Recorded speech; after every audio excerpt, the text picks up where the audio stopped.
ನಾನಿವತ್ತು cardboard sheet ಮತ್ತು thermocol sheet ಉಪಯೋಗಿಸ್ಬಿಟ್ಟು Rama ಮಂದಿರ ಮಾಡೋದು ಹೇಗೆ ಅಂತ ತೋರಿಸ್ತಿದ್ದೀನಿ.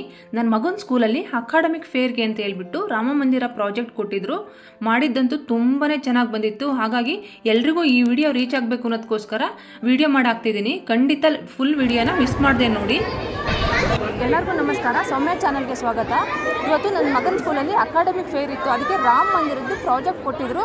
ಅದನ್ನು ಎಲ್ಲರೂ ನೋಡಿಬಿಟ್ಟು ತುಂಬಾ ಚೆನ್ನಾಗಿದೆ, ತುಂಬ ನೀಟಾಗಿ ಮಾಡಿದ್ದೀರಾ ಅಂತ ಹೇಳ್ಬಿಟ್ಟು ಎಲ್ಲರೂ ತುಂಬ ಇಷ್ಟಪಟ್ಟರು. ಹಾಗೆಯೇ ಈ ವಿಡಿಯೋ ಪ್ರಾಜೆಕ್ಟ್ ಮಾಡೋದಕ್ಕೆ ಎಷ್ಟು ಕಷ್ಟ ಆಯಿತು ಅಂದರೆ ವಿತ್ ಮೆಜರ್ಮೆಂಟು ನಾನು ಐಡಿಯಾ ಮಾಡಿ ಅದೆಲ್ಲ ಮೆಜರ್ಮೆಂಟ್ ತೊಗೊಂಡು ತುಂಬಾ ಕಷ್ಟ ಆಯಿತು. ಹಾಗಾಗಿ ಈ ವಿತ್ ಮೆಜರ್ಮೆಂಟು ಎಲ್ರಿಗೂ ಗೊತ್ತಾಗಬೇಕು ಅನ್ನೋದಕ್ಕೋಸ್ಕರ ವಿತ್ ಮೆಜರ್ಮೆಂಟ್ ನಾನು ವಿಡಿಯೋ ಹಾಕ್ತಿದ್ದೀನಿ. ಎಲ್ಲರೂ ದಯವಿಟ್ಟು ವಿಡಿಯೋ ನೋಡಿ. ನನ್ನ ವಿಡಿಯೋ ಏನಾದರೂ ನಿಮ್ಗೆ ಇಷ್ಟ ಆದರೆ ಪ್ಲೀಸ್ ಲೈಕ್, ಶೇರ್ ಮತ್ತು ಸಬ್ಸ್ಕ್ರೈಬ್ ಮಾಡಿ. Thank you. ಆಗಲೇ ಹೇಳಿದಾಗೆ ನಾನೀಗ ರಾಮ ಮಂದಿರ ಮಾಡೋದು ಹೇಗೆ ಅಂತ ತೋರಿಸ್ತಿದ್ದೀನಿ ನೋಡಿ. ನಾನು ಕಾರ್ಡ್ಬೋರ್ಡ್ ಶೀಟ್ನ ಕಟ್ ಮಾಡಿ ಇಟ್ಕೊಂಡಿದ್ದೀನಿ. 2 ಶೀಟು ಒಂದೇ ಮೆಜರ್ಮೆಂಟಲ್ಲಿ ಒಂದೇ ಶೇಪಲ್ಲಿ ಕಟ್ ಮಾಡ್ಕೋಬೇಕಾಗುತ್ತೆ ನೋಡಿ. ಇನ್ನೊಂದು ಅದಕ್ಕಿಂತ ಸ್ವಲ್ಪ ಮೇಲೆ ಇರುತ್ತೆ. ಈ ಥರ ಏನಕ್ಕಪ್ಪ ಕಟ್ ಮಾಡ್ಕೊಳ್ಳೋದು ಅಂದರೆ ನಾವು ಮಂಟಪ ಕೂರಿಸ್ತೀವಲ್ವಾ, ಆ ಕೂರಿಸಿದಾಗ ತುಂಬಾ ಚೆನ್ನಾಗಿ ಕಾಣುತ್ತೆ. ಎಲ್ಲ ಒಂದೇ ಶೇಪಲ್ಲಿದ್ದರೆ ಚೆನ್ನಾಗಿ ಕಾಣಲ್ಲ ನೋಡಿ. ಇನ್ನೊಂದು ಶೀಟ್ ಕೂಡ ಕಟ್ ಮಾಡಿ ಇಟ್ಕೊಂಡಿದ್ದೀನಿ. ಅದು ನೋಡಿ ನಾನು ತೋರಿಸ್ತಿದ್ದೀನಲ್ಲ, ಈ ಮೆಜರ್ಮೆಂಟಲ್ಲಿ ಮಾಡ್ಕೊಳ್ಳಿ. ನಾವು ಎಲ್ಲ ಕಾರ್ಡ್ಬೋರ್ಡ್ ಶೀಟನ್ನು ಮೆಜರ್ಮೆಂಟ್ ಮಾಡಿ ಕಟ್ ಮಾಡೋದು ಬೇಕಾಗಿಲ್ಲ. ಒಂದು ಮೆಜರ್ಮೆಂಟ್ ಮಾಡಿ ತೊಗೊಂಡಿರ್ತೀವಲ್ವಾ, ಅದನ್ನೇ ಜಸ್ಟ್ ಮಾರ್ಕ್ ಮಾಡ್ಕೊಂಡ್ಬಿಟ್ಟು ಕಟ್ ಮಾಡಿಕೊಂಡ್ರೆ ಸಾಕು. ಆವಾಗ ನಮಗೂ ಈಸಿ ಆಗುತ್ತೆ, ತುಂಬಾ ಕಷ್ಟ ಆಗಲ್ಲ ಮಾಡೋದಕ್ಕೆ ನೋಡಿ. ಮೆಜರ್ಮೆಂಟ್ ಎಲ್ಲ ಮಾರ್ಕ್ ಮಾಡಿ ಇಟ್ಟಿದ್ದೀನಿ ನೋಡಿ. ಇದು ಹೈಲೈಟ್ ಆಗಲಿ ಅಂತ ಹೇಳ್ಬಿಟ್ಟು ನೀಟಾಗಿ ಮಾರ್ಕ್ ಮಾಡಿದ್ದೀನಿ. ಇದನ್ನು ಸ್ಕ್ರೀನ್ಶಾಟ್ ತೊಗೊಂಡು ಇಟ್ಕೊಂಡ್ರೆ ಸಾಕು, ನಿಮ್ಗೆ ಏನೇನು ಮೆಜರ್ಮೆಂಟು ಎಲ್ಲ ಗೊತ್ತಾಗುತ್ತೆ ನೋಡಿ. ಟೋಟಲ್ 42 ಸೆಂಟಿಮೀಟರ್ ಲೆಂತ್ನಲ್ಲಿ ಕಟ್ ಮಾಡ್ಕೊಂಡಿದ್ದೀನಿ. ಇದು 24 ಸೆಂಟಿಮೀಟರ್ ಇದೆ. ಇಲ್ಲಿಂದ ಇಲ್ಲಿಗೆ 18 ಸೆಂಟಿಮೀಟರ್, ಇಲ್ಲಿಂದ ಇದು 14 ಸೆಂಟಿಮೀಟರ್, ಈ ಕಡೆನೂ 14 ಅಂದರೆ 28 ಸೆಂಟಿಮೀಟರ್ ಆಗುತ್ತೆ. ಮಧ್ಯದಲ್ಲಿ ಮಾರ್ಕ್ ಮಾಡ್ಕೋಬೇಕಾಗುತ್ತೆ. ಮತ್ತು ಇದು 2 ಸೆಂಟಿಮೀಟರ್ ಇದೆ. 2 ಅಂದರೆ 4 ಸೆಂಟಿಮೀಟರ್, ಅಂದರೆ 2 ಸೆಂಟಿಮೀಟ್ರಿಗೆ ಮಾರ್ಕ್ ಮಾಡ್ಕೋಬೇಕು ಮಧ್ಯಕ್ಕೆ ನೋಡಿ. ಇದು 9 ಸೆಂಟಿಮೀಟರ್, 6 ಸೆಂಟಿಮೀಟರ್, 5 ಸೆಂಟಿಮೀಟರ್, ಇದು ಮಧ್ಯಕ್ಕೆ ಮಾರ್ಕ್ ಮಾಡಿಕೊಂಡು 7 ಸೆಂಟಿಮೀಟರ್ ಅಂದರೆ 14 ಸೆಂಟಿಮೀಟ್ರ್ ಟೋಟಲ್ ಮಾರ್ಕ್ ಮಾಡ್ಕೋಬೇಕು. ಅಂದರೆ ಈ ಕಡೆ ಏನು ಮಾರ್ಕ್ ಮಾಡಿರ್ತೀರಲ್ವ ಅದನ್ನು ಈ ಕಡೆ ಮಾಡ್ಕೋಬೇಕಾಗುತ್ತೆ ನೋಡಿ. ಇದು ಕಾಂಪಸ್ ಮೆಜರ್ಮೆಂಟು 9 ಸೆಂಟಿಮೀಟ್ರಲ್ಲಿ ಮಾರ್ಕ್ ಮಾಡಿಕೊಂಡು ಅದಕ್ಕೆ ಮ್ಯಾಚ್ ಆಗೋ ಥರ ಇಲ್ಲಿ ಸರ್ಕಲ್ ಮಾಡ್ಕೋಬೇಕಾಗುತ್ತೆ. ಆವಾಗ ನಿಮಗೆ ಶೇಪ್ ನೀಟಾಗಿ ಬರುತ್ತೆ ಮಾಡ್ಕೊಳ್ಳೋದಕ್ಕೆ ನೋಡಿ. ಕಾಂಪಸ್ ತಗೊಂಡು 9 ಸೆಂಟಿಮೀಟ್ರಲ್ಲಿ ಸರ್ಕಲ್ ಮಾಡ್ಕೋತೀನಿ. ಮೇಲೆ ಮಾತ್ರ ಸರ್ಕಲ್ ಮಾಡ್ಕೋಬೇಕು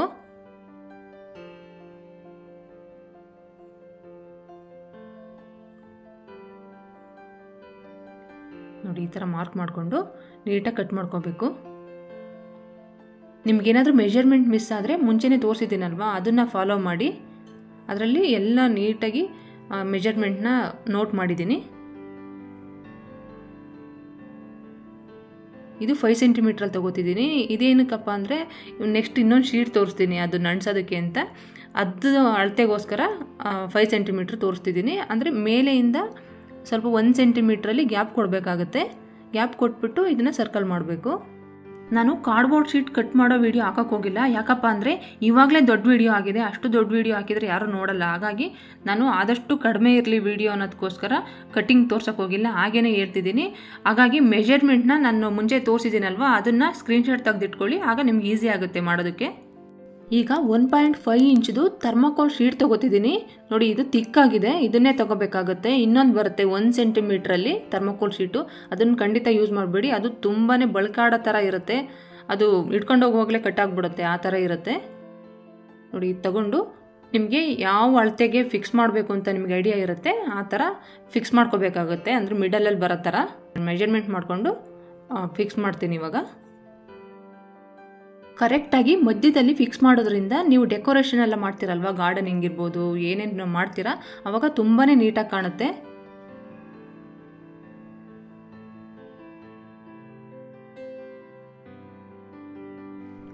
ಕಾರ್ಡ್ಬೋರ್ಡ್ ಶೀಟ್ ಸ್ಟಿಕ್ ಮಾಡೋದಕ್ಕೆ ಫೆವಿಕಾಲ್ ತೊಗೋತಿದ್ದೀನಿ. ಫೆವಿಕಾಲ್ನಲ್ಲಿ ತುಂಬ ವೆರೈಟೀಸ್ ಬರುತ್ತೆ. ಅದರಲ್ಲಿ ನಾನು ಫೆವಿಕಾಲ್ SH ಅಂತ ಬರುತ್ತೆ, ಅದನ್ನು ತೊಗೋತಿದ್ದೀನಿ. ಇದನ್ನು ನೀವು ತುಂಬ ಕಡೆ ನೋಡಿರ್ಬೋದು, ಕಾರ್ಪೆಂಟರ್ಗಳು ಇದನ್ನೇ ಯೂಸ್ ಮಾಡ್ತಾರೆ. ಯಾಕಪ್ಪ ಅಂದರೆ ಇದು ತುಂಬಾ ಸ್ಟ್ರಾಂಗ್ ಆಗಿರುತ್ತೆ, ಹಾಗಾಗಿ ನಾನು ಇದನ್ನೇ ತೊಗೋತಿದ್ದೀನಿ. ಕಾರ್ಡ್ಬೋರ್ಡ್ ಶೀಟ್ ಮತ್ತು ಥರ್ಮೋಕೋಲ್ ಶೀಟ್ ತುಂಬ ಸೆನ್ಸಿಟಿವ್ ಇರೋದ್ರಿಂದ ನಾವು ಗಮ್ಮನ್ನು ಸ್ಟ್ರಾಂಗ್ ಆಗಿರೋದು ಯೂಸ್ ಮಾಡಿದಾಗ ಅದು ಬ್ರೇಕ್ ಆಗೋ ಚಾನ್ಸಸ್ ತುಂಬಾ ಕಡಿಮೆ ಇರುತ್ತೆ, ಕಿತ್ತು ಬರಲ್ಲ ನಾವು ಯಾವುದಾದ್ರೂ ಸ್ಟಿಕ್ ಮಾಡಿದಾಗ. ಹಾಗೆಯೇ ಯಾವುದೇ ಕಾರಣಕ್ಕೂ ಥರ್ಮೋಕೋಲ್ ಮೇಲೆ ಫೆವಿಕ್ವಿಕ್ ಆಗಲಿ ಫೆವಿಬಾಂಡ್ ಆಗಲಿ ಯೂಸ್ ಮಾಡಬೇಡಿ, ಯಾಕಂದರೆ ಥರ್ಮೋಕೋಲ್ ಓಲ್ ಆಗಿಬಿಡುತ್ತೆ. ಕಾರ್ಡ್ಬೋರ್ಡ್ ಶೀಟ್ನಲ್ಲಿ ಗ್ಯಾಪ್ ಥರ ಇರುತ್ತೆ, ಅದನ್ನು ಕವರ್ ಮಾಡೋದಕ್ಕೋಸ್ಕರ ಮಾಸ್ಕಿಂಗ್ ಟೇಪ್ ಅಥವಾ ಪೇಪರ್ ಟೇಪ್ ತಗೋತಿದ್ದೀನಿ. ನೋಡಿ, ಈ ಥರ ತೊಗೊಂಡ್ಬಿಟ್ಟು ಎಲ್ಲ ಕಡೆ ಕವರ್ ಮಾಡಬೇಕಾಗುತ್ತೆ. ಅದೇ ಶೇಪ್ನಲ್ಲಿ ನಾವು ಯಾವ ಶೇಪ್ನಲ್ಲಿ ಕಾರ್ಡ್ಬೋರ್ಡ್ ಶೀಟ್ನ ಕಟ್ ಮಾಡಿದ್ದೀವಿ ಅದೇ ಶೇಪ್ನಲ್ಲಿ ಕವರ್ ಮಾಡಬೇಕು.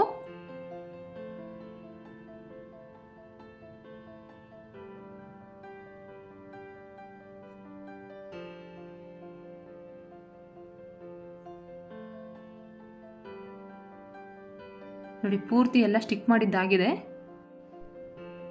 ನಾನಿಲ್ಲಿ ರಾಮ ಮಂದಿರದ ಪಿಲ್ಲರ್ಸ್ ಮಾಡೋದಕ್ಕೆ ಥ್ರೆಡ್ ಟ್ಯೂಬ್ಸ್ ಬರುತ್ತೆ, ಅದನ್ನು ತಗೋತಿದ್ದೀನಿ. ನಾವು ಯಾರಾದ್ರೂ ಟೈಲರ್ಸ್ ಇರ್ತಾರಲ್ಲ ಅವ್ರ ಹತ್ರ ಹೋಗ್ಬಿಟ್ಟು ಕೇಳಿದ್ರೇ ಕೊಡ್ತಾರೆ, ಅವ್ರ ಹತ್ರ ಎಲ್ಲ ಖಾಲಿಯಾಗಿರೋದು ಇರುತ್ತೆ. ಅದನ್ನು ನೋಡಿ, ಈ ಥರ ಟ್ಯೂಬ್ಸ್ ಮೇಲೆ ಫೆವಿಕಾಲ್ ಹಾಕಿ ಸ್ಟಿಕ್ ಮಾಡಬೇಕಾಗುತ್ತೆ. ನೋಡಿ, ಎಲ್ಲ ಟ್ಯೂಬ್ಸ್ನು ಫೆವಿಕಾಲಿಂದ ಸ್ಟಿಕ್ ಮಾಡ್ತಿದ್ದೀನಿ.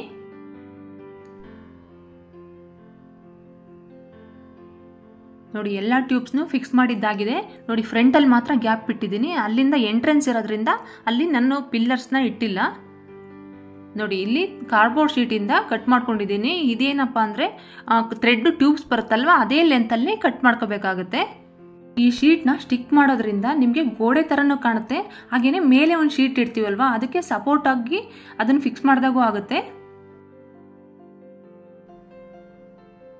ನೋಡಿ, ಈ ಥರ ಈಕ್ವಲ್ ಆಗಿ ಮಾಡಿಬಿಟ್ಟು ಅಲ್ಲಿ ಫಿಕ್ಸ್ ಮಾಡಬೇಕಾಗುತ್ತೆ.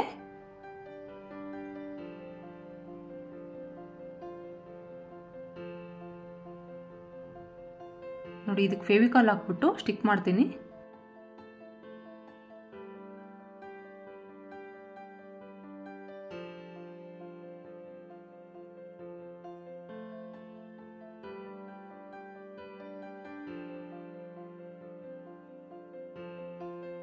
ನೋಡಿ, ಈಗ ಇನ್ನೊಂದು ಕಾರ್ಡ್ಬೋರ್ಡ್ ಶೀಟ್ನ ಸೇಮ್ ಮೆಜರ್ಮೆಂಟ್ನಲ್ಲಿ ಕಟ್ ಮಾಡ್ಕೊಂಡಿದ್ನಲ್ವಾ ಅದನ್ನು ಅದ್ರ ಮೇಲೆ ಇಟ್ಬಿಟ್ಟು ಫಿಕ್ಸ್ ಮಾಡ್ತೀನಿ. ನೋಡಿ, ಎಲ್ಲದ್ರ ಮೇಲೂ ಫೆವಿಕಾಲ್ ಹಾಕ್ಬಿಟ್ಟು ಆ ಶೀಟ್ನ ಅದ್ರ ಮೇಲೆ ಇಟ್ಟರೆ ಆಯಿತು, ನೀಟಾಗಿ ಫಿಕ್ಸ್ ಆಗಿಬಿಡುತ್ತೆ, ಸ್ವಲ್ಪನೂ ಏನೂ ಹಾಳಾಗಲ್ಲ.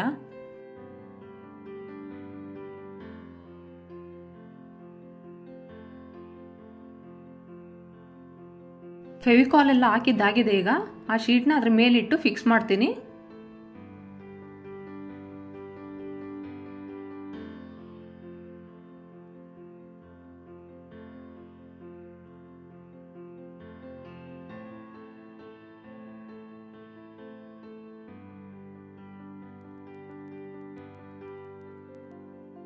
ಕಾರ್ಡ್ಬೋರ್ಡ್ ಶೀಟ್ನ ಫಿಕ್ಸ್ ಮಾಡಿದ್ದಾದಮೇಲೆ ಮಾಡೆಲಿಂಗ್ ಕ್ಲೇ ಅಂತ ಬರುತ್ತೆ, ಅದನ್ನು ತಗೋತಿದ್ದೀನಿ. ಅದು ಸೈಡಲ್ಲಿ ಕಾರ್ಡ್ಬೋರ್ಡ್ ಶೀಟ್ನಲ್ಲಿ ಗ್ಯಾಪ್ ಇರುತ್ತಲ್ವ ಅದನ್ನು ಫಿಲ್ ಮಾಡೋದಕ್ಕೋಸ್ಕರ ತಗೋತಿದ್ದೀನಿ. ನಾನು ಮುಂಚೆ ತೋರಿಸಿದ್ದು ಪೇಪರ್ ಟೇಪ್ ತಗೊಂಡು ತೋರಿಸ್ದೆ, ಇದನ್ನು ಮಾಡೆಲಿಂಗ್ ಕ್ಲೇಯಿಂದನೂ ಕೂಡ ಮಾಡ್ಬೋದು ಅನ್ನೋದಕ್ಕೋಸ್ಕರ ಇದರಲ್ಲಿ ತೋರಿಸ್ತಿದ್ದೀನಿ. ನೋಡಿ, ಎಲ್ಲ ಕಡೆ ಕವರ್ ಮಾಡಿ ನೀಟಾಗಿ ಫಿನಿಶಿಂಗ್ ಕೊಡಬೇಕಾಗುತ್ತೆ.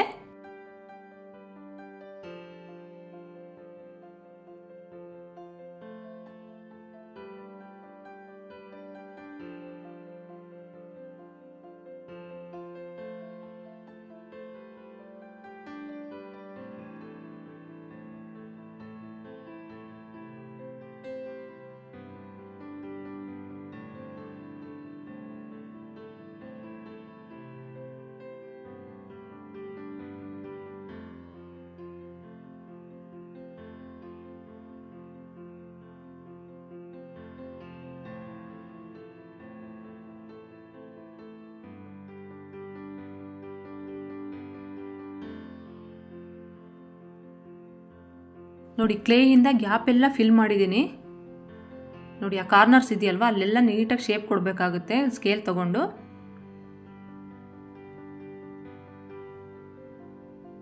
ನೋಡಿ, ಎಷ್ಟು ಚೆನ್ನಾಗಿ ಫಿನಿಶಿಂಗ್ ಬಂದಿದೆ, ಚೆನ್ನಾಗಾಗಿದೆ.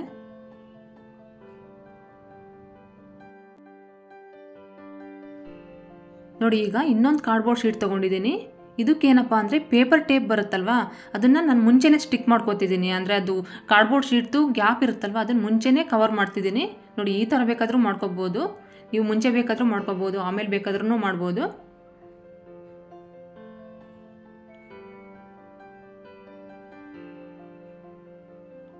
ನೋಡಿ, ಎಲ್ಲ ಕಡೆ ಫಿಕ್ಸ್ ಮಾಡಿಬಿಟ್ಟು ನೀಟಾಗಿ ಫಿನಿಶಿಂಗ್ ಕೊಡಬೇಕಾಗುತ್ತೆ.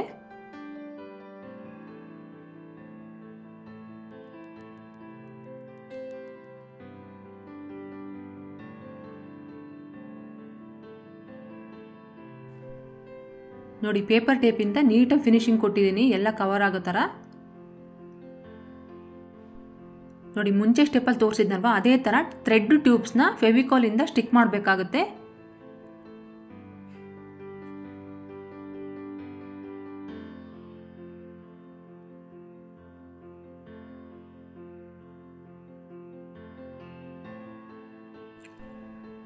ನೋಡಿ ಎಲ್ಲದನ್ನು ಸ್ಟಿಕ್ ಮಾಡಿದ್ದಾಗಿದೆ. ಇವಾಗ ನೋಡಿ ಈ ಥರ್ಮೋಕೋಲ್ ಶೀಟ್ನ ಮುಂಚೆ ತೋರಿಸಿದ್ನಲ್ವಾ ಥ್ರೆಡ್ ಟ್ಯೂಬ್ಸ್ ಸೈಜ್ನಲ್ಲಿ, ಅದೇ ಸೈಜ್ನಲ್ಲಿ ಕಟ್ ಮಾಡ್ಕೊಂಡಿದ್ದೀನಿ.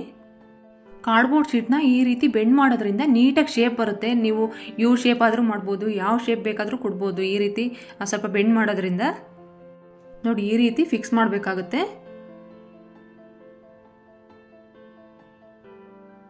ನೋಡಿ ಮುಂಚೆ ತೋರಿಸ್ದಾಗೆ ಅದ್ರ ಮೇಲೆ ಫೆವಿಕಾಲ್ ಹಾಕ್ಬಿಟ್ಟು ಉಲ್ಟಾ ಇಟ್ಟು ಸ್ಟಿಕ್ ಮಾಡಬೇಕು.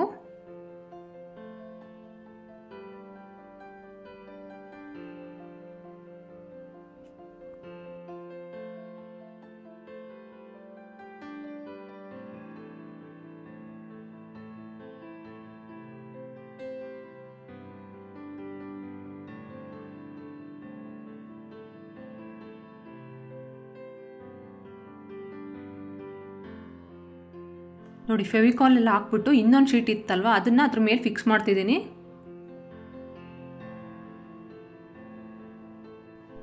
ನೋಡಿ ಇವಾಗ ಇನ್ನೊಂದು ಲಾಸ್ಟ್ ಶೀಟ್ ಇತ್ತಲ್ವ ಅದನ್ನು ತಗೋತಿದ್ದೀನಿ. ಅದನ್ನು ಅಷ್ಟೇ ಪೇಪರ್ ಟೇಪಿಂದ ನೀಟಾಗಿ ಫಿನಿಶಿಂಗ್ ಕೊಟ್ಟು ಕವರ್ ಮಾಡ್ತಿದ್ದೀನಿ ಆ ಗ್ಯಾಪ್ ಎಲ್ಲನೂ.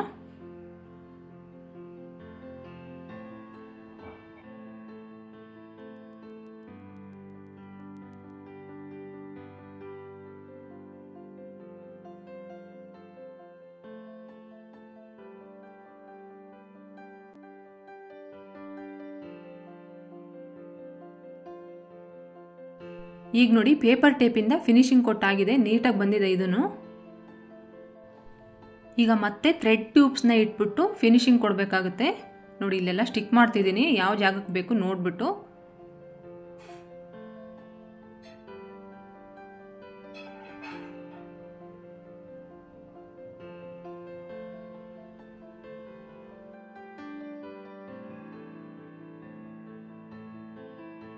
ನೋಡಿ ಥ್ರೆಡ್ ಟ್ಯೂಬ್ಸ್ ಎಲ್ಲ ಸ್ಟಿಕ್ ಮಾಡಿದ್ದಾಗಿದೆ. ಈಗ ಇನ್ನೊಂದು ಕಾರ್ಡ್ಬೋರ್ಡ್ ಶೀಟ್ನ ಥ್ರೆಡ್ ಟ್ಯೂಬ್ ಸೈಜ್ಗೆ ಕಟ್ ಮಾಡ್ಕೊಂಡಿದ್ದೀನಿ. ಅದನ್ನು ಅಷ್ಟೇ ಮುಂಚೆ ಹೇಗೆ ಮಾಡಿದ್ನೋ ಅದೇ ಮೆಥಡ್ನಲ್ಲಿ ಗಮ್ ಹಾಕ್ಬಿಟ್ಟು ಸ್ಟಿಕ್ ಮಾಡ್ಕೋತೀನಿ.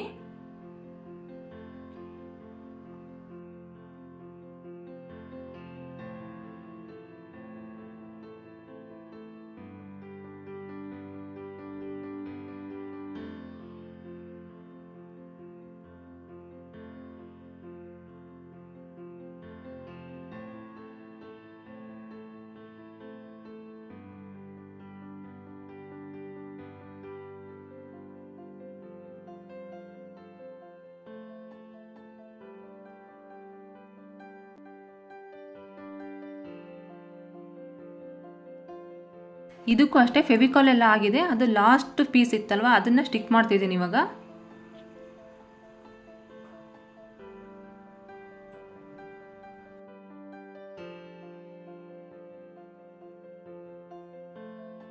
ನೋಡಿ ನೀಟಾಗಿ ಸ್ಟಿಕ್ ಮಾಡಿದ್ದಾಗಿದೆ, ನೀಟಾಗಿ ಕಾಣ್ತಾ ಇದೆ ಮಾಡಿದ್ದೆಲ್ಲ. ನೋಡಿ ಅಲ್ಲಿ ತೋರಿಸ್ತಿದ್ದೀನಲ್ವ ಆ ಜಾಗದಲ್ಲಿ ಗೋಪುರನ ಫಿಕ್ಸ್ ಮಾಡ್ತಿದ್ದೀನಿ. ಅದಕ್ಕೂ ಒಂದು ಮೆಥಡ್ ಇದೆ, ಅದನ್ನು ಇವಾಗ ತೋರಿಸ್ತೀನಿ, ಬನ್ನಿ ನೋಡೋಣ. ನೋಡಿ ಕಾರ್ಡ್ಬೋರ್ಡ್ ಶೀಟಿಂದ ಈ ರೀತಿ ಕಟಿಂಗ್ ಮಾಡ್ಕೊಂಡಿದ್ದೀನಿ. ಈ ರೀತಿ ಕಟ್ ಮಾಡಿದ್ದೀನಲ್ವ ಅದಕ್ಕೆ ಮೇಲೆ ಒಂದು ಇಮೇಜ್ ಹಾಕಿದ್ದೀನಿ ಯಾವ ಸೈಜಲ್ಲಿ ಯಾವ ರೀತಿ ಕಟ್ ಮಾಡಿದ್ದೀನಿ ಅಂತ. ನೋಡಿ ಅದು 3 ಸೆಂಟಿಮೀಟರ್ ಅಗಲದಲ್ಲಿ ಟೋಟಲ್ 25 ಸೆಂಟಿಮೀಟರ್ ಲೆಂತಿಗೆ ಮಾಡಿಕೊಂಡು ಟ್ರಯಾಂಗಲ್ ಶೇಪಲ್ಲಿ ಕೊಟ್ಕೊಂಡು ಕಟ್ ಮಾಡ್ಕೋಬೇಕಾಗುತ್ತೆ. ಈ ರೀತಿ ಒಟ್ಟು 12 ಪೀಸ್ನ ನಾನು ಸ್ಟಿಕ್ ಮಾಡ್ತೀನಿ ಅದು ರೌಂಡ್ ಬರೋದಕ್ಕೆ. ನೋಡಿ ಆ ಇಮೇಜಲ್ಲಿ ತೋರಿಸಿರೋ ಥರ ಮಾರ್ಕ್ ಮಾಡ್ಕೋತಿದ್ದೀನಿ. ಒಂದೊಂದೇ ಪೀಸ್ ಕಟ್ ಮಾಡೋದು ಬೇಡ ಅನ್ನೋದಕ್ಕೋಸ್ಕರ ನಾನು ಒಟ್ಟಿಗೆನೆ 2 ಪೀಸ್ನ ಕಟ್ ಮಾಡೋ ಥರ ಮಾರ್ಕ್ ಮಾಡ್ಕೋತಿದ್ದೀನಿ. ನೋಡಿ ನೋಡ್ತಿರ್ಬೋದು 3 ಸೆಂಟಿಮೀಟ್ರಲ್ಲಿ 2ನ ಮಾರ್ಕ್ ಮಾಡ್ಕೊಂಡಿದ್ದೀನಿ. ಟ್ರಯಾಂಗಲ್ ಅಂದರೆ ನೀವು ಟ್ರಯಾಂಗಲ್ ಶೇಪಲ್ಲೇ ಕಟ್ ಮಾಡಬಾರ್ದು. ನೋಡಿ ಟ್ರಯಾಂಗಲಿಂದ ಕೆಳಗಡೆಗೆ 5 ಸೆಂಟಿಮೀಟ್ರ್ ಮಾರ್ಕ್ ಮಾಡಿದ್ದೀನಿ, ಅಲ್ಲಿ ಕಟ್ ಮಾಡಬೇಕಾಗುತ್ತೆ. ಆವಾಗ ನಿಮಗೆ ಅಲ್ಲಿ ಸ್ವಲ್ಪ ಸ್ಕ್ವೇರ್ ಟೈಪ್ ಬರುತ್ತೆ, ಫುಲ್ ಟ್ರಯಾಂಗಲ್ ಬರಲ್ಲ. ನೋಡಿ ಅಲ್ಲಿ 1/2 ಇಂಚ್ ಅನಿಸುತ್ತೆ ಅಷ್ಟು ಗ್ಯಾಪ್ ಬಂದಿದೆ ಅಲ್ಲಿ. ಆ ಥರ ಬಂದಾಗ ನಿಮಗೆ ಮೇಲೆ ಫಿಕ್ಸ್ ಇದು ಇನ್ನೊಂದು ಗೋಪುರ ಥರ ಫಿಕ್ಸ್ ಮಾಡ್ತೀವಿ, ಅದಕ್ಕೆ ಚೆನ್ನಾಗಿರುತ್ತೆ ನೋಡೋದಕ್ಕೆ.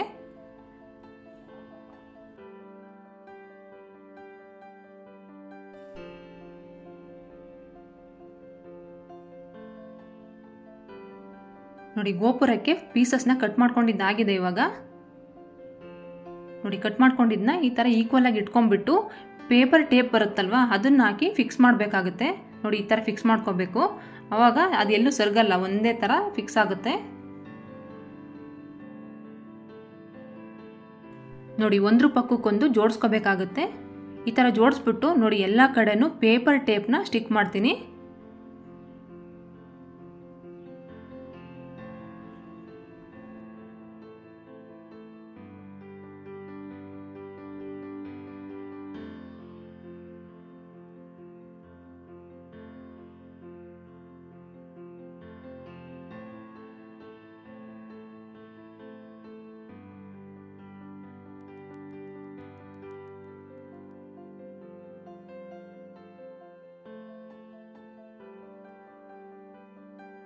ನೋಡಿ ಈ ಥರ ರೌಂಡ್ ಮಾಡಿಬಿಟ್ಟು ಸ್ಟಿಕ್ ಮಾಡಬೇಕಾಗುತ್ತೆ.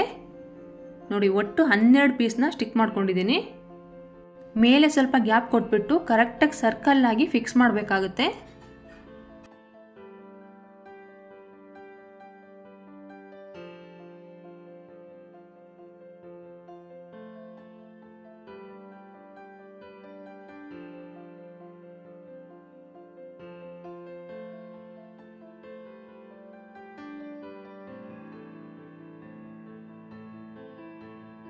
ನೋಡಿ ಈ ಥರ ರೌಂಡ್ ಮಾಡ್ಕೊಂಡಿದ ನಂತರ ಫೆವಿಕಾಲ್ ಹಾಕ್ಬಿಟ್ಟು ಸ್ಟಿಕ್ ಮಾಡಬೇಕಾಗತ್ತೆ.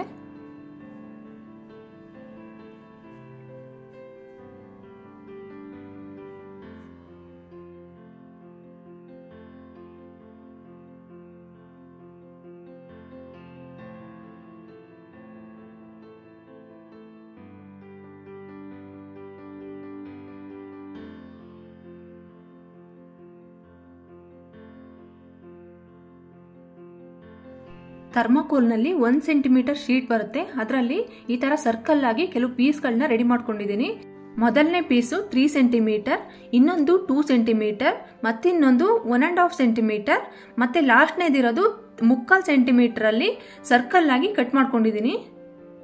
ನೋಡಿ ಕಟ್ ಮಾಡ್ಕೊಂಡಿದ್ದ ಪೀಸ್ಗಳನ್ನ ಫೆವಿಕಾಲ್ ಹಾಕ್ಬಿಟ್ಟು ಸ್ಟಿಕ್ ಮಾಡ್ತಿದ್ದೀನಿ.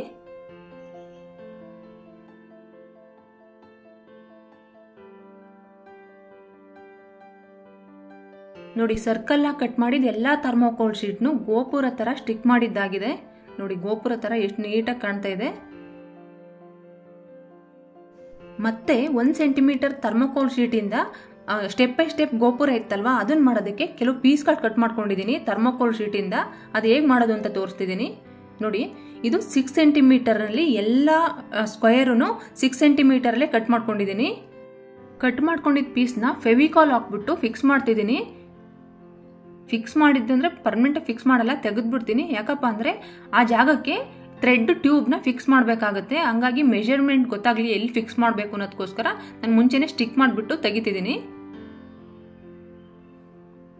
ನೋಡಿ ಈ ಪೀಸ್ನ 5 ಸೆಂಟಿಮೀಟರ್ ಸ್ಕ್ವೇರ್ನಲ್ಲಿ ಕಟ್ ಮಾಡ್ಕೊಂಡಿದ್ದೀನಿ. ಇದಕ್ಕೂ ಗಮ್ಮಾಗಿ ಫಿಕ್ಸ್ ಮಾಡ್ತಿದ್ದೀನಿ. ಅಂದರೆ 1 ಸೆಂಟಿಮೀಟರ್ ಕಡಿಮೆ ಮಾಡ್ಕೊಂಡು ಬರಬೇಕಾಗುತ್ತೆ ಎಲ್ಲ ಪೀಸ್ಗಳನ್ನು. ಇದು 4 ಸೆಂಟಿಮೀಟ್ರಲ್ಲಿದೆ. ಹಾಗೇನೆ ಇದು 3 ಸೆಂಟಿಮೀಟರ್ನಲ್ಲಿ, ಇದು 2 ಸೆಂಟಿಮೀಟರ್, ಮತ್ತೆ ಲಾಸ್ಟ್ ಪೀಸ್ 1 ಸೆಂಟಿಮೀಟರ್ನಲ್ಲಿ ಇರುತ್ತೆ. ಅದನ್ನು ಫಿಕ್ಸ್ ಮಾಡ್ತೀನಿ. ನೋಡಿ ಫಿಕ್ಸ್ ಮಾಡಿದ ಪೀಸ್ ಎಲ್ಲನೂ ಒಂದ್ಸಲ ತೆಗೆದ್ಬಿಟ್ಟು ಅದಿನ್ನೂ ಫುಲ್ ಸ್ಟಿಕ್ ಆಗಿಲ್ಲ. ಈ ಜಾಗಕ್ಕೆ ಥ್ರೆಡ್ ಟ್ಯೂಬ್ನ ಫಿಕ್ಸ್ ಮಾಡ್ತೀನಿ. ನೋಡಿ ಥ್ರೆಡ್ ಟ್ಯೂಬ್ಗೆ ಫೆವಿಕಾಲ್ ಹಾಕ್ಬಿಟ್ಟು ಫಿಕ್ಸ್ ಮಾಡ್ತೀನಿ.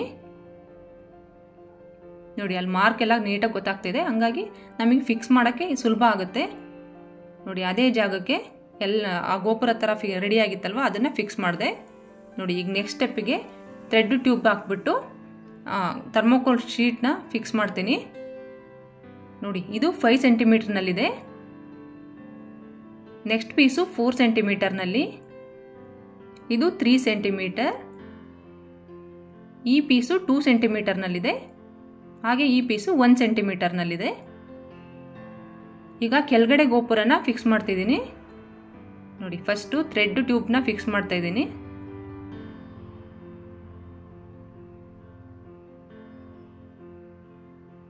ನೋಡಿ ಇದು 4 ಸೆಂಟಿಮೀಟರ್ನಲ್ಲಿದೆ, ಈ ಪೀಸು 3 ಸೆಂಟಿಮೀಟರ್, ಈ ಪೀಸು 2 ಸೆಂಟಿಮೀಟರ್ನಲ್ಲಿದೆ, ಹಾಗೆ ಲಾಸ್ಟ್ ಪೀಸ್ 1 ಸೆಂಟಿಮೀಟರ್ನಲ್ಲಿರುತ್ತೆ. ರಾಮ ಮಂದಿರ ಸುತ್ತ ಟೈಲ್ ರೀತಿ ಫಿಕ್ಸ್ ಮಾಡೋದಕ್ಕೆ ನಾನು ಕಟ್ಟಿಂಗ್ಸ್ ಎಲ್ಲ ರೆಡಿ ಮಾಡಿ ಇಟ್ಕೊಂಡಿದ್ದೀನಿ. ನೋಡಿ, ನಮಗೆ ಯಾವ ರೀತಿ ಬೇಕೋ ಆ ರೀತಿ ಡಿಸೈನ್ ಆಗಿ ಕಟ್ ಮಾಡ್ಕೋಬೇಕಾಗುತ್ತೆ. ನೋಡಿ, ಈ ರೀತಿ ಎಲ್ಲ ಶೇಪಲ್ಲೂ ಕಟ್ ಮಾಡಿ ಇಟ್ಕೊಂಡಿದ್ದೀನಿ. ಅದು ಯಾವ ಶೇಪಲ್ಲಿದೆ ಆ ಶೇಪ್ನಲ್ಲಿ ಕರೆಕ್ಟ್ ಮೆಜರ್ಮೆಂಟ್ ಮಾಡಿ ಕಟ್ ಮಾಡಿ ಇಟ್ಕೊಂಡಿದ್ದೀನಿ. ಇದನ್ನು ಹೇಗಪ್ಪ ಪ್ರಿಂಟ್ ತೊಗೊಳ್ಳೋದು ಅಂದರೆ, ಫೋಟೋ ಇಮೇಜಿಂಗ್ ಪೇಪರ್ ಅಂತ ಬರುತ್ತೆ. ಅಂದರೆ ಫೋಟೋ ಎಲ್ಲ ನಾವು ಪ್ರಿಂಟ್ ತಗೋತೀವಲ್ವ ಸ್ಟುಡಿಯೋದಲ್ಲಿ, ಅವ್ರ ಹತ್ರ ಇರುತ್ತೆ ಅದು. ಅಂದರೆ ನಮ್ಮನೇಲಿ ಪ್ರಿಂಟರ್ ಇತ್ತು, ಹಾಗಾಗಿ ನಾನು ನಮ್ಮನೆ ಪ್ರಿಂಟರಲ್ಲೇ ಈ ಥರ ಫುಲ್ಲು A4 ಶೀಟಿಗೆ ಟೈಲ್ ಡಿಸೈನ್ನ ಪ್ರಿಂಟ್ ತೊಗೊಂಡಿದ್ದೀನಿ. ನೋಡಿ, ಪ್ರಿಂಟ್ ತೊಗೊಂಡಿದ್ದನ್ನ ಗಮ್ ಹಾಕ್ಬಿಟ್ಟು ಸ್ಟಿಕ್ ಮಾಡ್ಕೋತಾ ಇದ್ದೀನಿ. ನೋಡಿ, ಎಲ್ಲ ಶೀಟನ್ನು ನಾನು ಸ್ಟಿಕ್ ಮಾಡ್ಕೊಂಡಿದ್ದಾಗಿದೆ. ನಾನು ಎಲ್ಲ ಶೀಟ್ನು ಫಿಕ್ಸ್ ಮಾಡೋದನ್ನ ವಿಡಿಯೋ ಹಾಕೋದಕ್ಕೆ ಹೋಗಿಲ್ಲ. ಯಾಕಪ್ಪ ಅಂದರೆ ನಾವು ಜಾಸ್ತಿ ಹಾಕಿದಷ್ಟು ದೊಡ್ಡ ವಿಡಿಯೋ ಆಗಿಬಿಡುತ್ತೆ. ಹಾಗಾಗಿ ಕಡಿಮೆ ವಿಡಿಯೋ ಇರಲಿ ಅನ್ನೋದಕ್ಕೋಸ್ಕರ ನಾನು ತೋರಿಸಿಲ್ಲ. ಹಾಗೇನೆ ಎಲ್ಲ ಫಿನಿಶ್ ಆಗಿದೆ ಅಂತ ತೋರಿಸ್ತಿದ್ದೀನಿ. ನಾನೀಗ 1 ಸೆಂಟಿಮೀಟರ್ ಥರ್ಮೋಕೋಲ್ ಶೀಟ್ ತೊಗೊಂಡ್ಬಿಟ್ಟು ಅದರಲ್ಲಿ 4 ಸೆಂಟಿಮೀಟರ್ ಲೆಂತು ಮತ್ತು 2 ಸೆಂಟಿಮೀಟರ್ ಲೆಂತ್ನಲ್ಲಿ ಕೆಲವು ಪೀಸ್ಗಳು ಕಟ್ ಮಾಡ್ಕೊಂಡಿದ್ದೀನಿ. ಯಾಕಪ್ಪ ಅಂದರೆ ರಾಮ ಮಂದಿರ ಸುತ್ತ ಕಾಂಪೌಂಡ್ ರೀತಿ ಮಾಡಿ ಗಿಡ ನೆಡೋದಕ್ಕೆ ಅಂತ ಈ ಕಟಿಂಗ್ಸ್ನ ಮಾಡ್ಕೊಂಡಿದ್ದೀನಿ. ನೋಡಿ, 4 ಸೆಂಟಿಮೀಟರ್ದು 2 ಪೀಸು ಮತ್ತು 2 ಸೆಂಟಿಮೀಟರ್ 2 ಪೀಸ್ ತಗೊಂಡು ಅಲ್ಲಿ ಫಿಕ್ಸ್ ಮಾಡ್ಕೋತೀನಿ ಒಂದು ಜಾಗಕ್ಕೆ. ನೋಡಿ, ಈ ರೀತಿ ಮಾರ್ಕ್ ಮಾಡಿಕೊಂಡು ನಿಮ್ಗೆ ಯಾವ ಜಾಗಕ್ಕೆ ಬೇಕೋ ಆ ಜಾಗಕ್ಕೆ ಫಿಕ್ಸ್ ಮಾಡ್ಕೋಬೇಕಾಗುತ್ತೆ.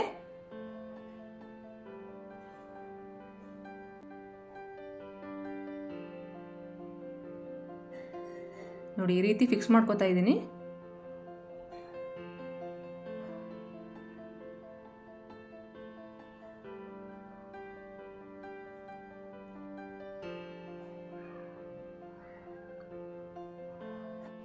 ನೋಡಿ, ಈ ರೀತಿ ಸ್ಕ್ವಯರ್ ಆಗಿ ಸ್ಟಿಕ್ ಮಾಡ್ಕೊಂಡಿದ್ದಾಗಿದೆ. ನೋಡಿ, 4 ಮೂಲೆಗೂ ಸ್ಟಿಕ್ ಮಾಡ್ಕೊಂಡಿದ್ದೀನಿ. ನಾನು ರಾಮ ಮಂದಿರ ಪೇಂಟ್ ಮಾಡೋದಕ್ಕೆ ಪೋಸ್ಟರ್ ಕಲರ್ಸ್ ತಗೊಂಡಿದ್ದೀನಿ. ನಿಮ್ಗೆ ಯಾವ ಕಲರ್ ಬೇಕೋ ಆ ಕಲರ್ನ ಕಲರಿಂಗ್ ಮಾಡ್ಬೋದು. ರಾಮ ಮಂದಿರನ ನಾನು, ನನ್ನ ಮಗ ಮತ್ತು ಹಸ್ಬೆಂಡ್ ಸೇರ್ಕೊಂಡು ಮಾಡಿದ್ವಿ. ಹಾಗಾಗಿ 3 ರಿಂದ 4 ದಿನ ತಗೋತು. ನೀವೇನಾದರೂ ಸ್ಲೋಗಿ ಮಾಡ್ತೀರಾ, ನಿಮ್ಗೇನಾದರೂ ಅದ್ರ ಬಗ್ಗೆ ಐಡಿಯಾನೇ ಇಲ್ಲ ಅಂದರೆ ಇನ್ನೂ ಜಾಸ್ತಿ ಟೈಮ್ ಬೇಕಾದರೂ ತಗೋಬೋದು. ಹೇಗೆ ಅಂತ ಹೇಳೋದಕ್ಕಾಗಲ್ಲ. ಅಂದರೆ ನನಗೆ ಈ ಥರ ಕೆಲಸ ಮಾಡಿ ಅಭ್ಯಾಸ ಇದೆ, ಹಾಗಾಗಿ ನಾನು ಇಷ್ಟು ದಿನ ತಗೊಂಡೆ. ಅಂದರೆ ಕಷ್ಟ ಆಯಿತು ಮಾಡೋದಕ್ಕೆ, ಆದ್ರೂ ಐಡಿಯಾ ಇದ್ದಿದ್ದರಿಂದ ಅಷ್ಟೊಂದು ಕಷ್ಟ ಅನಿಸಿಲ್ಲ ನನಗೆ. ನಾನು ಯೂಟ್ಯೂಬ್ನಲ್ಲಿ ವಿಡಿಯೋ ನೋಡಿನೇ ಕೆಲವು ನನ್ನ ಐಡಿಯಾದಿಂದ ಈ ರಾಮ ಮಂದಿರ ಮಾಡಿದ್ದು.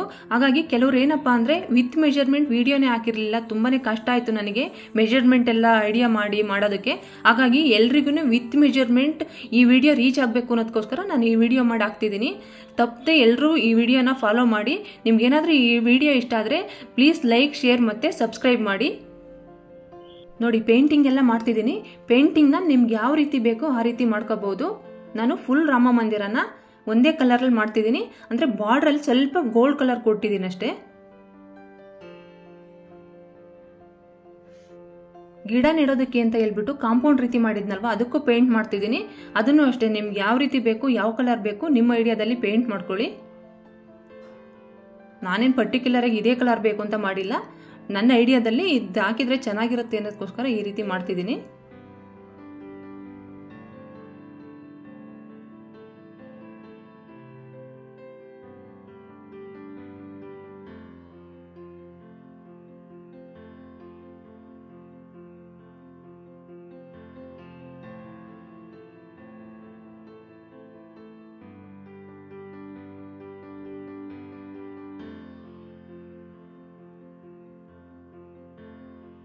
ನೋಡೋವಾಗ ರಾಮ ಮಂದಿರ ಪ್ರಾಜೆಕ್ಟ್ ಸಿಂಪಲ್ ಅಂತ ಅನ್ಸಿದ್ರು ತುಂಬಾನೇ ಕಷ್ಟ ಇರುತ್ತೆ.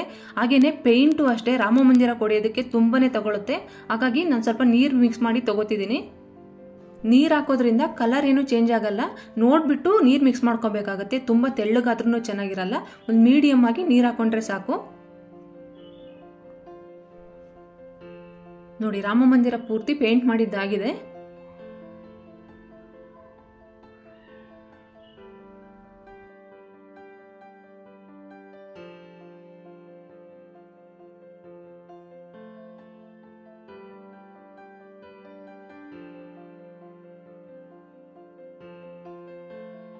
ಈಗ ರಾಮ ಮಂದಿರದ ಮುಖ್ಯ ಗೋಪುರಕ್ಕೆ ಕಳಶ ರೀತಿ ಇಡ್ತಾ ಇದ್ದೀನಿ. ಇದಕ್ಕೆ ಕುಚ್ಚು ಮಾಡೋದಕ್ಕೆಲ್ಲ ಬೀಡ್ಸ್ ತಗೋತೀವಲ್ವಾ, ಅದನ್ನೇ ಇಡ್ತಿದ್ದೀನಿ ನಾನು. ಅಂದರೆ ನಿಮ್ಮ ಹತ್ರ ಯಾವುದಿರುತ್ತೆ ಬೀಡ್ಸು ಅದನ್ನು ಫಿಕ್ಸ್ ಮಾಡಿದರೆ ಸಾಕು. ಇಲ್ಲ ನಿಮ್ಗೆ ಐಡಿಯಾ ಮಾಡಿ ನಿಮ್ಗೆ ಯಾವ ರೀತಿ ಬೇಕೋ ಆ ರೀತಿ ಮಾಡ್ಬೋದು. ನೋಡಿ, ಈ ರೀತಿ ಫಿಕ್ಸ್ ಮಾಡಿಬಿಟ್ಟು ಅದ್ರ ಮೇಲೆ ಒಂದು ಗುಂಡು ರೀತಿ ಇಡ್ತಾ ಇದ್ದೀನಿ. ನೋಡಿ, ಈ ರೀತಿ ಮಾಡೋದ್ರಿಂದ ಅದು ಕಳಸ ರೀತಿನೇ ಕಾಣುತ್ತೆ, ಚೆನ್ನಾಗಿರುತ್ತೆ ನೋಡೋದಕ್ಕೆ.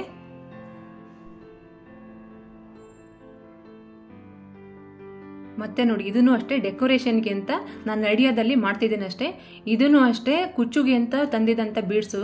ಇದರಿಂದ ಸೂಜಿ ದಾರ ತಗೊಂಡು ಒಂದು ಎಳೆ ಪೋಣಿಸ್ಕೊಂಡ್ಬಿಟ್ಟು ಅಲ್ಲಿ ಸ್ಟಿಕ್ ಮಾಡ್ತಿದ್ದೀನಿ ಅಷ್ಟೇ. ನಿಮ್ಗೆ ಯಾವ ರೀತಿ ಬೇಕು ನಿಮ್ಮ ಐಡಿಯಾದಲ್ಲಿ ನೀವು ಡೆಕೋರೇಷನ್ ಮಾಡ್ಕೋಬೋದು. ಇದೇ ರೀತಿ ಮಾಡಬೇಕು ಅಂತ ಏನಿಲ್ಲ.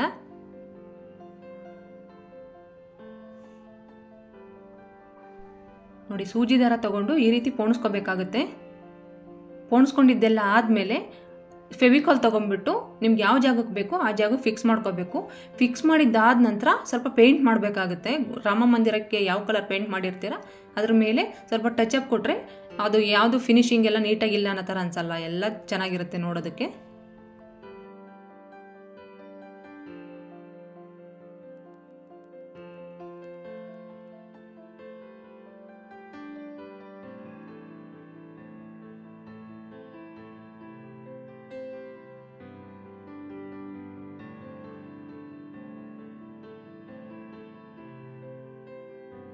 ನೋಡಿ ಈ ರೀತಿ ಫೆವಿಕಾಲ್ ಹಾಕ್ಬಿಟ್ಟು ಸ್ಟಿಕ್ ಮಾಡ್ತಿದ್ದೀನಿ.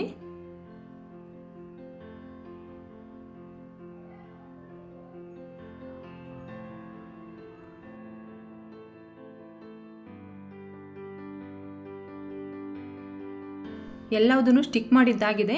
ಈಗ ಸ್ಟಿಕ್ ಮಾಡಿದ್ದಾಗಿದ ನಂತರ ನೋಡಿ ಪೇಂಟ್ ಮಾಡ್ಕೊತಿದ್ದೀನಿ. ನೋಡಿ ಅಲ್ಲಿ ದಾರ ಹಾಕ್ಬಿಟ್ಟು ಸ್ಟಿಕ್ ಮಾಡಿದ್ದೀನಿ ಅಂತ ಸ್ವಲ್ಪನೂ ಗೊತ್ತಾಗಲ್ಲ, ಆ ರೀತಿ ಅನ್ನಿಸ್ತಿದೆ. ನೋಡಿ ಪೇಂಟ್ ಮಾಡಿದ್ಮೇಲೆ ಏನು ಗೊತ್ತಾಗಲ್ಲ, ಅಷ್ಟು ನೀಟಾಗಿರುತ್ತೆ. ನೋಡಿ ಸ್ಕೇಲ್ ತೊಗೊಂಡ್ಬಿಟ್ಟು ಸ್ಕೇಲ್ ವಿಡ್ತಿಗೆ ಮಾರ್ಕ್ ಮಾಡ್ಕೊತಿದ್ದೀನಿ. ಆ ಟೈಲ್ಸ್ ಹಾಕಿದ್ದಲ್ವಾ ಅದ್ರ ಸುತ್ತನೂ ಮಾರ್ಕ್ ಮಾಡ್ಕೋಬೇಕಾಗುತ್ತೆ ರಾಮ ಮಂದಿರ ಸುತ್ತ. ನಿಮಗೆ ರಾಮ ಮಂದಿರ ಎಲ್ಲ ಕಂಪ್ಲೀಟ್ ಆದಮೇಲೆ ಗೊತ್ತಾಗುತ್ತೆ ಇದು ಯಾವ್ದು ರೀತಿ ನಾವು ಐಡಿಯಾ ಮಾಡಿದ್ದೀವಿ ಅಂತ ಹೇಳ್ಬಿಟ್ಟು. ನೋಡಿ ಆ ಮಾರ್ಕ್ ಮಾಡಿದ್ನಲ್ವಾ ಅದ್ರ ಆಚೆ ಕಡೆ ಗ್ರೀನ್ ಕಲರಲ್ಲಿ ಅದು ಗ್ರಾಸ್ ಅನ್ನೋ ರೀತಿ ಪೇಂಟ್ ಮಾಡಬೇಕಾಗುತ್ತೆ. ನೋಡಿ ತುಂಬ ಪೇಂಟ್ ರೀತಿ ಮಾಡಬಾರ್ದು, ಈ ರೀತಿ ಟ್ಯಾಪ್ ಮಾಡಬೇಕಾಗುತ್ತೆ. ಟ್ಯಾಪ್ ಮಾಡೋದ್ರಿಂದ ಅದು ನೀಟಾಗಿ ಗ್ರಾಸ್ ಥರ ಕಾಣುತ್ತೆ. ಒಂದು ಕಡೆ ಡಾರ್ಕ್ ಆಗಿ ಒಂದು ಕಡೆ ಲೈಟಾಗಿ ಕಾಣುತ್ತೆ. ನೋಡಿ ಗ್ರಾಸ್ ಟೈಪು ಫುಲ್ ಪೇಂಟ್ ಆಗಿದೆ. ನೋಡಿ ಎಷ್ಟು ಚೆನ್ನಾಗಿ ಕಾಣ್ತಿದೆ, ಗ್ರಾಸೇ ಹಾಕಿದ್ದೀವಿ ಅನ್ನೋ ಥರ ಕಾಣ್ತಿದೆ.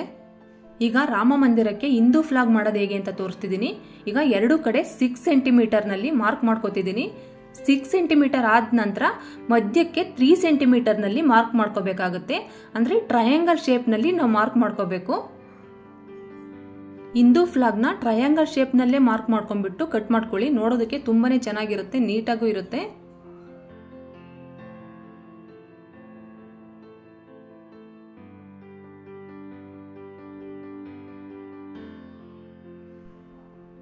ನೋಡಿ ಹಿಂದೂ ಫ್ಲಾಗ್ ರೆಡಿ ಆಗಿದೆ. ಇವಾಗ ಟೂತ್ ಪಿಕ್ ತಗೊಂಡ್ಬಿಟ್ಟು ಫೆವಿಕಾಲ್ ಹಾಕ್ಬಿಟ್ಟು ಸ್ಟಿಕ್ ಮಾಡ್ತೀನಿ. ನೋಡಿ ಟೂತ್ ಪಿಕ್ನಲ್ಲಿ ಒಂದು ಕಡೆ ಶಾರ್ಪ್ ಇರೋದ್ರಿಂದ ಥರ್ಮೋಕೋಲ್ ಶೀಟಿಗೆ ಸಿಕ್ಸೋದಕ್ಕೆ ಚೆನ್ನಾಗಿರುತ್ತೆ.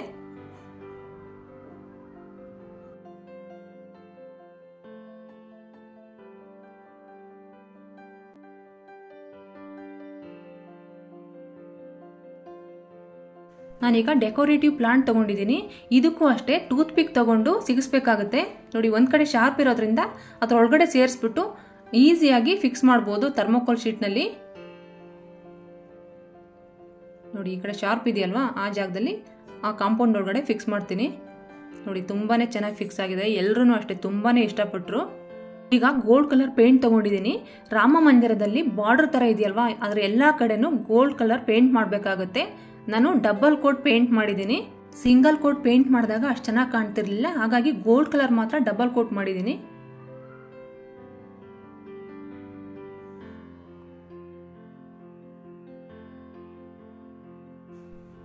ನೋಡಿ ಪೇಂಟ್ ಎಲ್ಲ ಮಾಡಿದ್ದಾಗಿದೆ. ಇವಾಗ ನೋಡಿ ಎಷ್ಟು ಚೆನ್ನಾಗಿ ಕಾಣ್ತಿದೆ.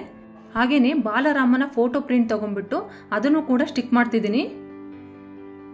ಫೋಟೋನ ಕೆಳಗಡೆ ಸ್ಟೆಪ್ನಲ್ಲಿ ಇಡಬೇಕಾಗಿತ್ತು, ಆದರೆ ಕೆಳಗಡೆ ಸ್ಟೆಪ್ನಲ್ಲಿ ಇಟ್ಟರೆ ಎಲ್ಲರೂ ನೋಡೋಕ್ಕಾಗಲ್ಲ, ಕಾಣಲ್ಲ ಅನ್ನೋದಕ್ಕೋಸ್ಕರ ಮೇಲ್ಗಡೆನೇ ಇಡ್ತಿದ್ದೀನಿ. ನೋಡಿ ಈ ರೀತಿ ಫೆವಿಕಾಲ್ ಹಾಕ್ಬಿಟ್ಟು ಸ್ಟಿಕ್ ಮಾಡಬೇಕಾಗತ್ತೆ. ರಾಮ ಮಂದಿರ ಪ್ರಾಜೆಕ್ಟ್ನ ಸ್ಕೂಲಿಗೆ ತಗೊಂಡು ಹೋದಾಗ ಎಲ್ಲರೂ ಕೂಡ ತುಂಬಾ ಇಷ್ಟಪಟ್ಟರು. ಹಾಗೆಯೇ ತುಂಬ ಜನ ಫೋಟೋ ತಕ್ಕೊಳ್ಳೋದು ವಿಡಿಯೋ ತಕ್ಕೊಳ್ಳೋದೆಲ್ಲ ಮಾಡ್ತಿದ್ರು. ಅದನ್ನು ನೋಡಂತೂ ತುಂಬಾ ಖುಷಿ ಆಯಿತು. ನಾವು ಇಷ್ಟು ಕಷ್ಟಪಟ್ಟು ಮಾಡಿದ್ದಕ್ಕೂ ಸಾರ್ಥಕ ಆಯಿತು ಅನ್ನಿಸ್ತು. ಒಬ್ರು ಹೇಳ್ತಾ ಇದ್ರು ತುಂಬಾ ನೀಟಾಗಿ ಮಾಡಿದ್ದಾರೆ, ತುಂಬಾ ನೀಟಾಗಿ ಕಾಣ್ತಿದೆ ಅಂತ ಹೇಳ್ಬಿಟ್ಟು ಮಾತಾಡ್ಕೊಂಡು ಹೋಗ್ತಾ ಇದ್ರು. ಅದನ್ನೆಲ್ಲ ಕೇಳಿದಾಗ ನಾವು ಮಾಡಿದ ಶ್ರಮಕ್ಕೆ ತಕ್ಕ ಪ್ರತಿಫಲ ಸಿಕ್ತು ಅಂತ ಖುಷಿ ಆಗುತ್ತೆ. ನಿಮಗೂ ನಾವು ಮಾಡಿರೋ ರಾಮ ಮಂದಿರ ಪ್ರಾಜೆಕ್ಟ್ ಇಷ್ಟ ಆದರೆ ಪ್ಲೀಸ್ ಲೈಕ್, ಶೇರ್ ಮತ್ತು ಸಬ್ಸ್ಕ್ರೈಬ್ ಮಾಡಿ. ಹಾಗೆಯೇ ಯಾರಿಗೆ ಈ ವಿಡಿಯೋ ಅವಶ್ಯಕತೆ ಇರುತ್ತೆ ಅವ್ರಿಗೆ ದಯವಿಟ್ಟು ಶೇರ್ ಮಾಡಿ.